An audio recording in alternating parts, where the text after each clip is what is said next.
issued a revised 5-year forecast of our revenues and expenditures. We use a city council policy that requires that we issue this every 2 years. It's been a little while since we went through a very thorough exercise, and so in the fall we punched all the numbers. We wanted to refresh it with more current information, so we issued an updated version in March. That's in the financial summary section of the proposed budget.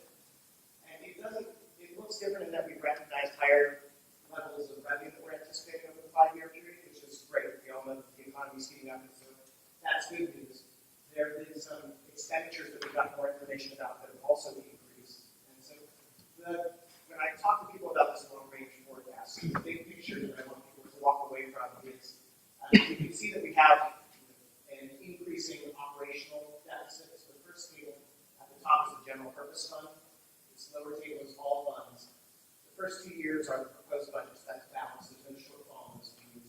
And then the third, fourth, and fifth, there's an increasing imbalance between revenues and expenditures being higher.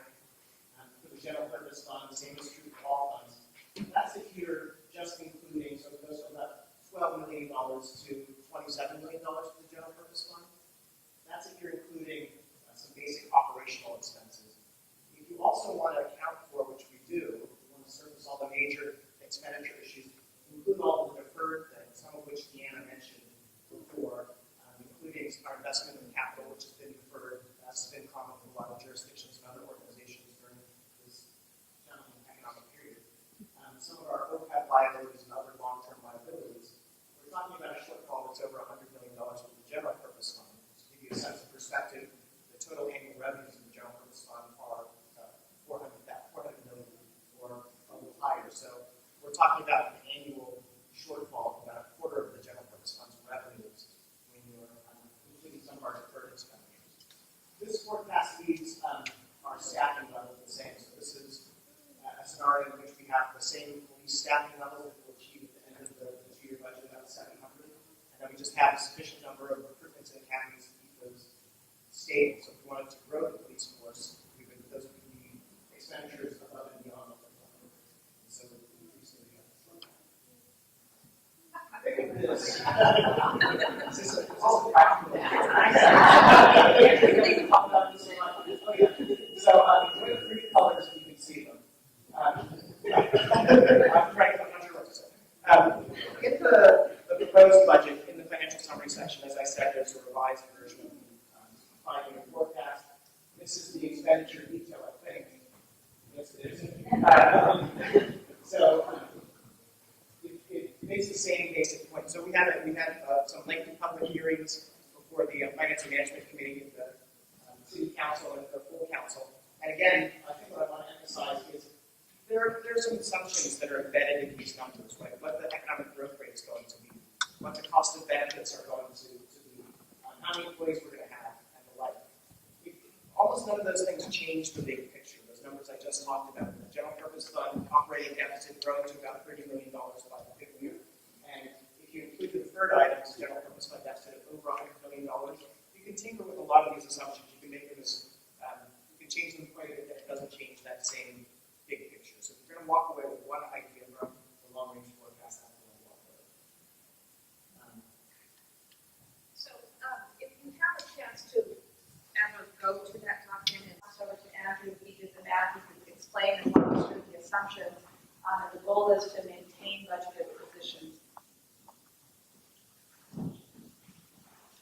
So as Deanna said, you're all familiar with Measure Y, which has 2 components to it. It's got a parcel tax, $88 for the single-family residential, and then it has a parking tax.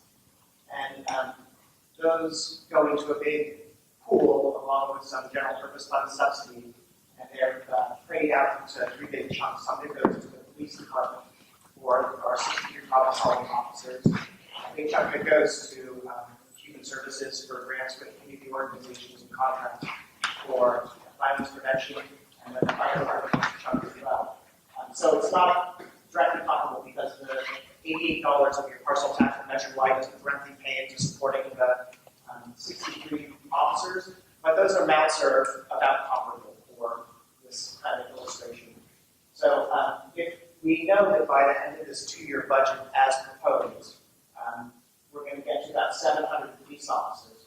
If we ask ourselves the question, if through a parcel tax increase, it would increase all the rates in a proportional amount to the single-family residential.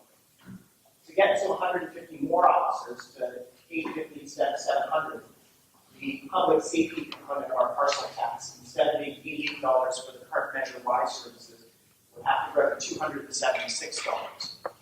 That would be, again, this is just kind of what's comparable to what's in Measure Y right now. Of course, there are other aspects of your property tax bill and other assessment. To add 200 officers, you have to take the, rather than $88 we're paying right now for Measure Y, you have to pay $338 per year for this public safety parcel tax. And these are some of the numbers that have been out in discussion. To get 700 is my proposal, 850, 900, 1,000, 1,200. Of course, people have all sorts of ideas about exactly how many officers you need. But that's the basic idea. Again, it's a little bit like the 5-year miniature plan. The math behind this is not particularly complicated. Essentially, we have this rule of thumb assumption. The police officer with his with benefits and retirement and equipment costs about $200,000 per year. That's the cost of a police officer. And so, if we prorate an increase in our parcel tax in the same way that we apportion Measure Y, it costs about $1.25 increase in the parcel tax rate for one additional police officer. So that's just something to keep in your mind. Again, these are kind of, it's not quite back on envelope, it's a little better than that, but this is kind of a planning level estimate that gives you a sense of what the associated cost would be. So there's been some discussion about whether there should be a parcel tax for additional officers. Just give you an idea of what the magnitude would be. And for the ask a clarification on that, Sure. I told people not to ask questions. The $88 is the current Measure Y amount. It's got a slight inflation here. It was not only to problem-solving officers, but only about the fire department and fire change to programs. Is your assumption as you move up the columns to the right there, assuming we're including the amount for those as well, or at this point it's all money from the officers? Yeah, no, it's still reserving some money for those other functions. But like I was saying, the parcel tax is roughly equivalent to what is paid for the officers. The parking tax component of Y more or less covers the fire services and the violence prevention contracts. So most of the is going towards the police officers. So it's not like